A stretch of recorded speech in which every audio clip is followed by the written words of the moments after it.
En vitrine de cette édition, les élections municipales ont parachevé le retour du Burkina à une vie constitutionnelle normale. Après la parenthèse de la transition, les délégations spéciales vont céder le flambeau aux conseils élus. À Bobo Dioulasso, la délégation spéciale, avant de passer le témoin, fait le bilan de son action à la tête de la commune. Le point en début de journal. Et puis, le ministère de la Culture et du Tourisme continue de dérouler son programme de valorisation de la culture et de ses acteurs. La 4e édition des Trésors du Faso s'est tenue ce 27 mai à Fadangourma, tribune de promotion des valeurs culturelles des terroirs. Cette édition a décerné 14 trophées à des personnes de la région qui se sont illustrées dans les domaines de la culture et des arts. Mesdames et messieurs, bonsoir, bienvenue et merci de nous suivre. Fin de mandat pour la délégation spéciale de Bobo Dioulasso.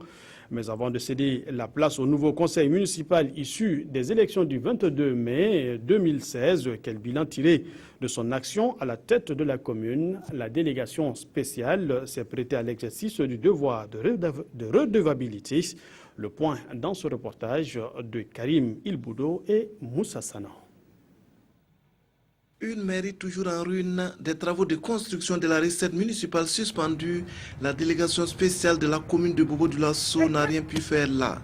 Elle qui s'apprête à passer bientôt la main à une nouvelle équipe sortie des urnes le 22 mai dernier. 16 mois à la tête de l'exécutif communal, Jérémy Kouka Ouedraogo estime avoir réussi quelque chose, notamment en matière de voirie, d'assainissement et surtout du règlement des crises liées aux problèmes d'attribution des parcelles. Quand nous sommes arrivés, il y avait des mouvements presque chaque semaine et avec les différentes concertations, nous avons expliqué aux uns et aux autres de ce qui avait lieu de faire.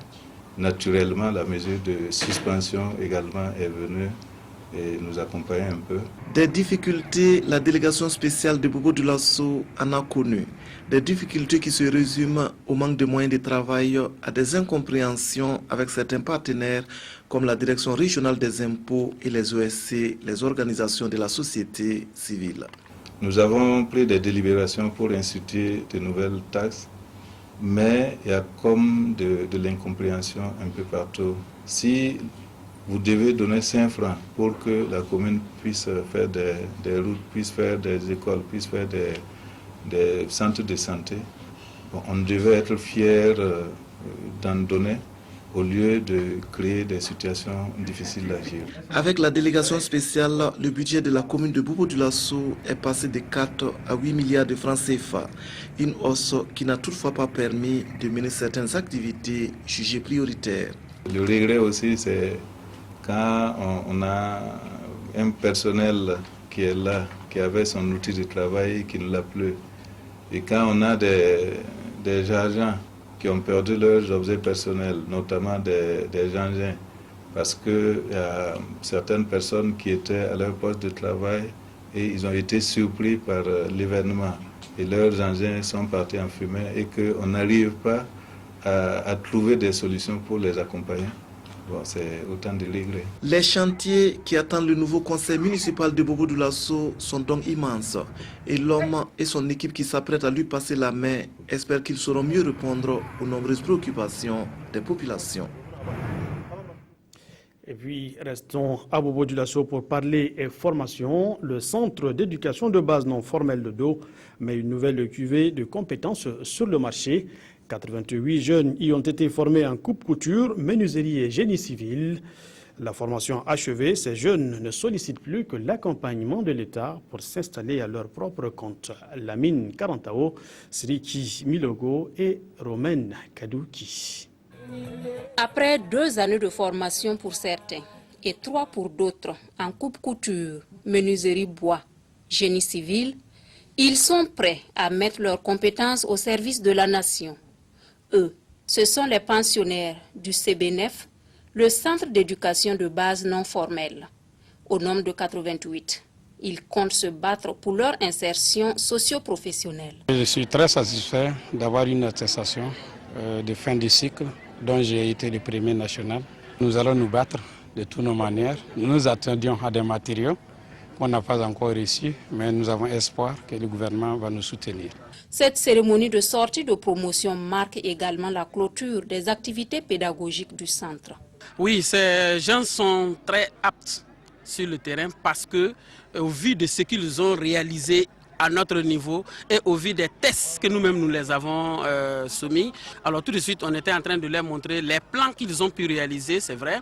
Et en plus de ça, ils ont fait des réalisations à notre niveau, ils ont construit des ateliers pour les promotions à venir. Créé en 1998, c'est en 2006 que le centre d'éducation non formelle de Do a reçu sa première promotion. Et de 2006 à 2016, 460 personnes ont été alphabétisées et 419 formées en métier. Quel avenir pour l'artisanat dans le sud-ouest? Artisans et responsables régionaux du secteur y réfléchissent à Gawa. Des textes nationaux et sous-régionaux régissent le domaine, mais restent encore méconnus des acteurs. Il est donc question de les former et de les sensibiliser sur la meilleure manière de tirer profit des opportunités qui sont offertes par ces textes.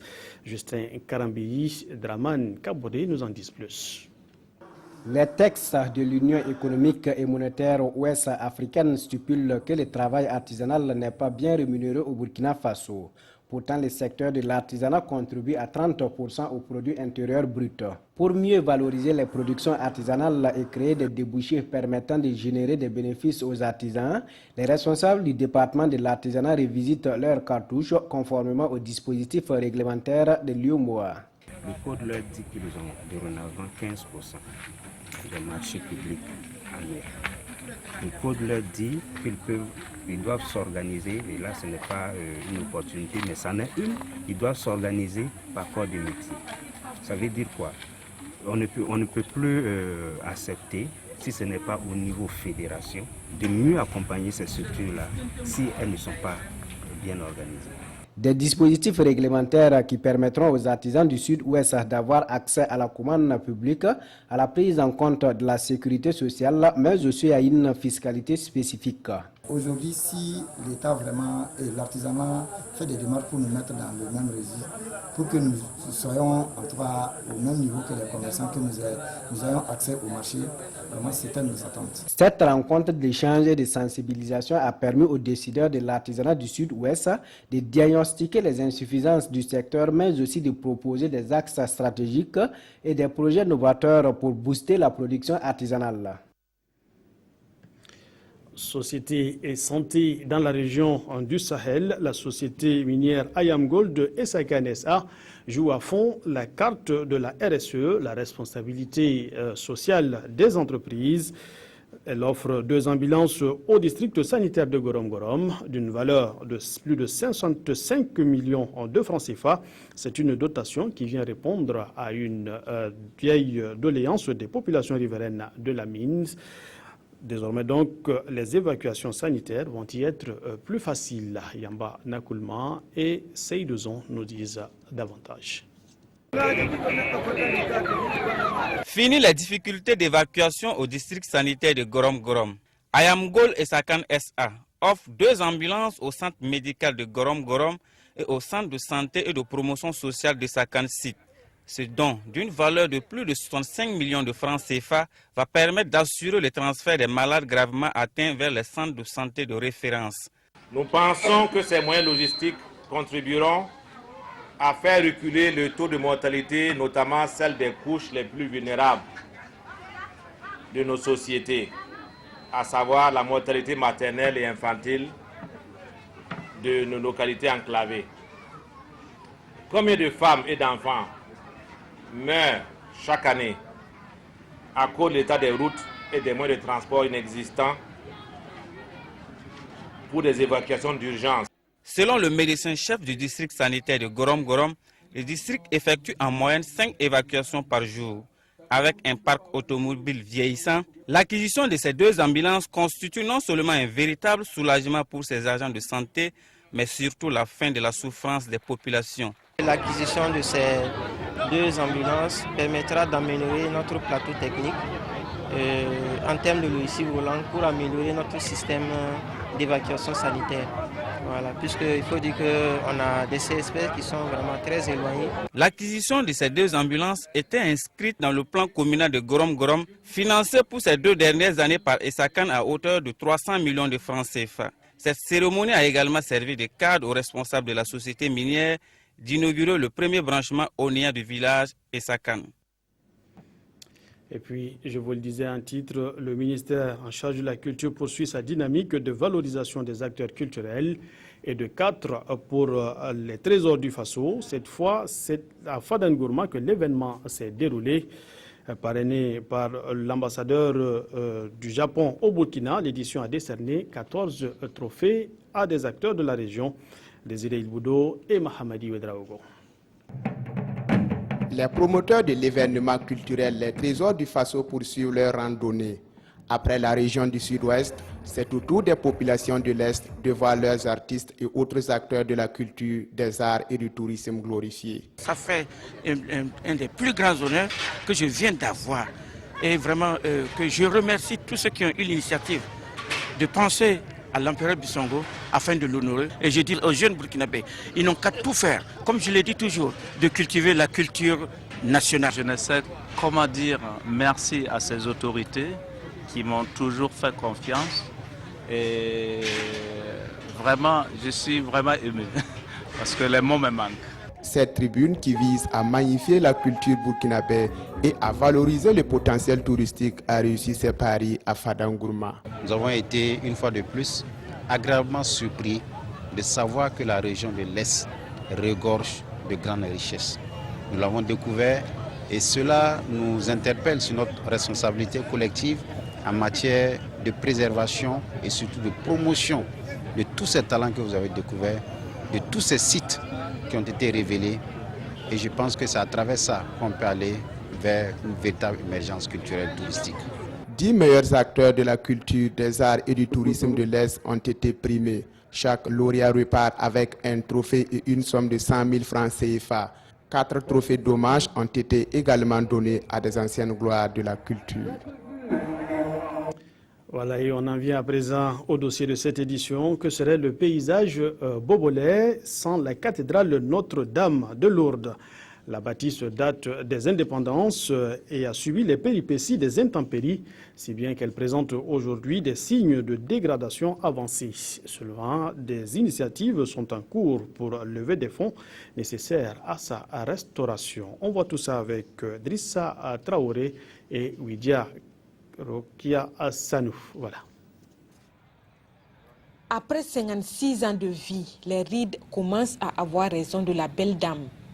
La cathédrale Notre-Dame de Lourdes de Bobo-Dioulasso part en lambeaux. Et voici le nouveau visage qui lui est destiné. Mais de cette maquette à la réalité, le fossé est estimé à des centaines de millions de francs CFA. Nous sommes autour de 700 millions qu'il faut chercher.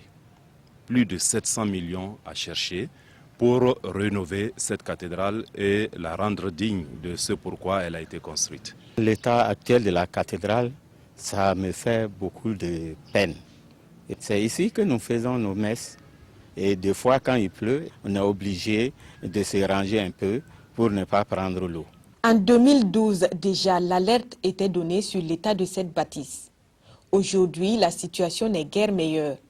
La toiture, la maçonnerie, la crypte, l'électricité, la sonorisation, bref, le chantier est énorme. Il ne faut pas que nous en ayons peur. J'aime à dire que c'est une œuvre de Dieu. Nous voulons rendre cette cathédrale belle pour rendre gloire à Dieu. Première chose à faire, il nous faut nous mettre en prière pour demander le secours de la Providence. Ça, c'est la première chose. Mais cela ne nous évite pas de nous engager personnellement. Et toi et le ciel t'aidera. Des personnes se sont déjà manifestées, mais l'on reste encore bien loin du compte. Et pour lever les fonds, la première cible reste les fidèles. Si chaque chrétien catholique donne quelque chose, ne serait-ce que 500 par catholique, c'est déjà quelque chose. 1000 francs, 2000 francs, il y en a qui peuvent donner plus. En deuxième position, ceux sur qui nous comptons, évidemment, cet édifice, nous le voyons, qui surplombe pratiquement la ville de Bobo-Dioulasso, fait partie des monuments les plus visités de notre capitale économique. Alors, C'est un clin d'œil que je fais au pouvoir politique. Je n'en dis pas plus. Alors, en dernière position, il y a ce qu'on appelle les hommes de bonne volonté.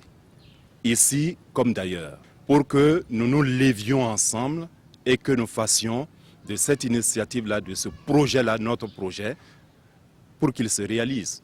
En attendant, la saison des pluies s'annonce et avec elle, la perspective des célébrations eucharistiques arrosées si les choses restent telles.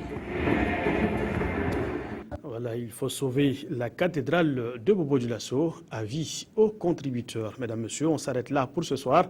Merci de la fidélité. L'information revient à 20h avec Jean-Emmanuel Ouedraogo.